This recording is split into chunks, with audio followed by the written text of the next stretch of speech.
2500 ward में और 5 नामित जो सदस्य हैं वो किन्हीं भी वार्ड में 2500 में से अपना प्रस्ताव दे सकते हैं। अब बिना 2500 वार्ड में बराबर पैसा बांटे आप पैसा खर्च नहीं करेंगे। एक भी सिंगल प्रस्ताव इसका नहीं जाना चाहिए। मैं ठीक नहीं हुई, मैं मीडिया से भी कह रहा हूँ, चेयरमैन साहब के सामने भी कह रहा हूँ, ये भी कह रहा हूँ, मैं इसकी ऑडिट टीम लगा के व्यक्तिगत जांच कराऊंगा। जांच हो जाए, उसमें निष्पक्ष क्या सही है क्या गलत वो निकल के सामने आ जाए। जांच इसकी कराते हैं। चलिए अब सर टेंडर 1 साल नहीं हुआ था, सड़क तोड़ दी गई। उन सड़कों का मरम्मत तत्काल कराइए। नगर पालिका परिषद खलीलाबाद पहुंचे विधायक अंकुर राज तिवारी ने विकास कार्यों को लेकर अधिकारियों के साथ की समीक्षा। शिथिलता पाए जाने पर लगाई फटकार। आपको बताते चले कि पूरा मामला जनपद संत कबीर नगर के खलीलाबाद नगर पालिका परिषद का है, जहां पर नगर पालिका परिषद में विकास कार्यों की धीमी प्रगति एवं जन समस्याओं को लेकर भाजपा विधायक अंकुर राज तिवारी ने नगर पालिका का औचक निरीक्षण किया। इस दौरान उन्होंने नगर पालिका के अधिकारियों, कर्मचारियों एवं सभासदों के साथ बैठक कर विकास कार्यों की विस्तृत चर्चा की, जहां अधिकतर वार्डों में विकास कार्य अवरुद्ध होने पर सदर विधायक अंकुर राज तिवारी ने नाराजगी जताते हुए कार्य में सुधार लाने की चेतावनी दी। वहीं उन्होंने नगर पालिका के जिम्मेदारों को साफ लहजे में चेताते हुए कहा कि नगर के विकास में किसी भी प्रकार की बाधा स्वीकार नहीं की जाएगी, जहां जनता की अपेक्षाओं के अनुरूप कार्य करना उनकी प्राथमिकता है। उन्होंने समयबद्ध तरीके से विकास कार्यों को पूर्ण करने की बात कही। उन्होंने आगे कहा कि मेरे पास कुछ लोग आए, कहे कि विधायक जी आप काम नहीं होने दे रहे हैं, आपने नगर पालिका का काम रोक दिया है। मैंने इसीलिए स्पेशली इस बैठक में मैं आया। मैं 3 वर्ष तक मैंने सबके ऊपर छोड़ दिया कि आप लोगों का अपना बोर्ड है, अपनी व्यवस्थाएं हैं, अपने हिसाब से चलाइए। लेकिन 3 वर्षों के बाद अगर ये सुनने में आ रहा है कि काम रोका जा रहा है किसी के भी स्तर पे, तो मैंने आज तक चेयरमैन साहब बगल में हैं, एक सिंगल काम मैंने कभी रोका है क्या आपसे चेयरमैन साहब? कभी मैंने ना काम रोका है, ना 3 साल में किसी को मना किया है, ना मैंने कभी किसी के प्रस्ताव को मना किया है।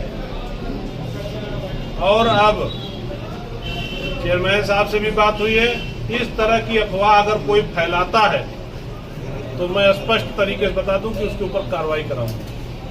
3 वर्षों में और 3 वर्षों में ऐसा नहीं है कि काम नहीं हुआ है, काम हुए हैं।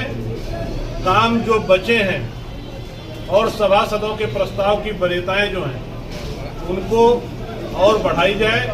चेयरमैन साहब क्योंकि इसके इंडिपेंडेंट बॉडी के अध्यक्ष हैं, तो मैं जरूर चाहता हूं कि इन चीज़ों को जो सरकार से पैसा आता है उनको जनता के हित में खर्च किया जाए, किसी व्यक्तिगत आदमी के या ठेकेदार के हिसाब से न खर्च हो। सभासद जो वहाँ का जनप्रतिनिधि है और जनता जो इसने हम लोगों को विधायक, चेयरमैन, सभासद बनाया है। पहली बार हमारे सांसद विधायक जी इसमें सम्मिलित हुए, मैं उनका धन्यवाद देता हूँ। जनता की गतिविधियों, जनता की परेशानी को आपने मनन किया, इसका भी धन्यवाद देता हूँ। अब जो 2 साल हमारा बचा हुआ, 6 महीना विधायक जी बचा है, इसमें जनता हित का काम हो जाए, जिससे जनता बहाल हो जाए, खुश हो जाए, जाने पर हम लोग को समर्थन करे। मैं विधायक जी से अनुरोध करता हूं, अभी तक जो प्रस्ताव शासन से स्वीकृत हुए आए उसका अध्यक्ष के पैड पे नहीं हुआ, आपके पैड पे स्वीकृत हुआ। लेकिन अब प्रस्ताव अध्यक्ष देता है, प्रस्ताव अध्यक्ष देता है, प्रस्ताव नगर पालिका से अगर गया है। आज बैठक 1 मिनट चेयरमैन साहब, अगर प्रस्ताव नगर पालिका से गया है तो बिना आपके दस्तखत के नहीं गया होगा। वो अगर प्रस्ताव आपके दस्तखत के बिना कोई अधिकारी भेज रहा है, प्रस्ताव गए हैं वो अभी सभासद भी जानते हैं कि हम लोग को जानकारी में नहीं। 1 मिनट क्यों भाई? अब आज से जो प्रस्ताव जाएगा वो सभासद की जानकारी में जाएगा। आज के बाद अगर क्या कोई प्रस्ताव बिना चेयरमैन के गया है? नहीं, आज तक शासन में जो प्रस्ताव गए हैं शासन में जाने पर वहाँ विधायक जी का पैड लगेगा, विधायक जी के पैड पर अनुमोदन होगा, अध्यक्ष का कोई पैड अनुमोदन अगर हुआ तो ये सब बता देगा। राज्य वित्त 9वां वित्त का 9, अनुभाग 9 का अनुभाग 5 का आप कोई पैसा नहीं, आपका फंड जो गया है अगर उसमें हमारे सभासद हमारी सहमति हुई हो, ये सब बता दें। बताइए भाई। नहीं, जो भी शासनादेश होता है, पता चलता है, उसके बाद ये पैसा आ गया। नहीं, जो पैसा आता है आप मिला लीजिए भाई जी, आप इसकी रिपोर्ट ले लीजिए पूरी। शासन से जो पैसा आता है, क्या वो पैसा यहाँ से बिना प्रस्ताव थोड़ा के आता पीछे है? हो जाए। प्रस्ताव कौन बनाता है? प्रस्ताव एक मिनट बनाते हैं कौन बनाता है? फ्यूचर में। ईओ चेयरमैन प्रस्ताव बना भेजते हैं ना, तो आप प्रस्ताव ऐसा क्यों नहीं बना के भेजते हो जिससे जनता का हित हो? जो प्रस्ताव हमने बना के भेजा हो, अगर उस प्रस्ताव में पैसा आया हो जनहित के लिए। कभी कभी ऐसा होता है कि जैसे माध्यम जैसे आप अन्य लोग जो प्रस्ताव भेजते हैं कि हमको ये काम कराना है, उसके शासन के बाद में कहता है कि इसको DPR बनाकर DPR जो जाता है वो कौन भेजता है? EO chairman. EO chairman. एक मिनट रुक जाइए। हम इनसे कितना पैसा आया जो माननीय विधायक जी, सांसद जी या कहाँ का बड़े फैसले पे जाता है, क्या वो आपकी जानकारी में जाता है प्रस्ताव के लिए? नहीं, माननीय जी स्वतंत्र हैं, कोई आप भी हैं माननीय। जब माननीय जी स्वतंत्र है तो हम लोग बधे हुए हैं। नहीं, प्रस्ताव देने के लिए, और उसके बाद जो आता है क्यों नहीं उस प्रस्ताव से कभी नहीं, प्रस्ताव पैसे का जाता है, लेकिन DPR नगर पालिका से काम का जाता है। प्रस्ताव इसमें कंफ्यूज होने की जरूरत नहीं चेयरमैन साहब। अगर उस DPR से भी मिला लिया जाए तो सभासद के दिए प्रस्ताव में कहीं अनुमोदन नहीं है। इसमें आज तक वही कार्य रहा है, 3 साल में काम नहीं। अगर नहीं है तो इसकी जांच होनी चाहिए। हाँ, जांच करा लीजिए किसके पैड पे गया, कौन सा प्रस्ताव रजिस्टर से गया, नहीं गया। सीधे आप जितने भी DPR गए हैं वो उसमें चेयरमैन की दस्तखत है कि नहीं है, इसकी जांच होगी। दस्तखत का भी घाल मेले हैं। स्कैनिंग हस्ताक्षर प्रूफ से करा लीजिए, मुकदमा लिखवाइए, उसमें हस्ताक्षर प्रूफ से कराइए, किसका स्कैनिंग। चेयरमैन ने मुकदमा लिखवाइए। हमको लगता है कि हमारा नहीं, जो प्रस्ताव हमने दिया वो आज तक नहीं अप्रूवल हुआ। अगर नहीं हो रहा है मुकदमा लिखवाइए। प्रस्ताव भेजे हैं उसपे फर्जी साइन अब वो तो मनमानी करता है, पहले भी क्या आपने ईओ आरोप मनमानी लगाया करता है? आपने पहले भी आरोप लगाया। ईओ का काम है जो बोर्ड के प्रस्ताव दिए जाए, उस प्रस्ताव पे जो शासन मांगता है एक मिनट, अगर कोई भी फाइल पे थोड़ा आपकी पीछे दस्तखत हो जाओ फर्जी यार। तो मुकदमा लिखवाते हैं। नहीं, आप इनका आरोप था पहले कि जो भी हमने आज तक शासन में लिखा है उन कार्यों की स्वीकृति नहीं मिली है। आप इनका आरोप रहा कि उन कार्यों की नहीं मिली और मनमाने कार्यों की हो जा रही है। टेंडर हुए, साइन नहीं हो रहा, कहाँ टेंडर हो जाए, क्या मतलब हुआ? उसमें सभासद विरोध क्यों कर रहे जो हैं? टेंडर जो टेंडर हो चुका है, उसमें कार्य नहीं हो रहा है। कौन सा चेयरमैन ये क्या आप करा दिया है? विकास कार्य खलीलाबाद का रोकते हैं?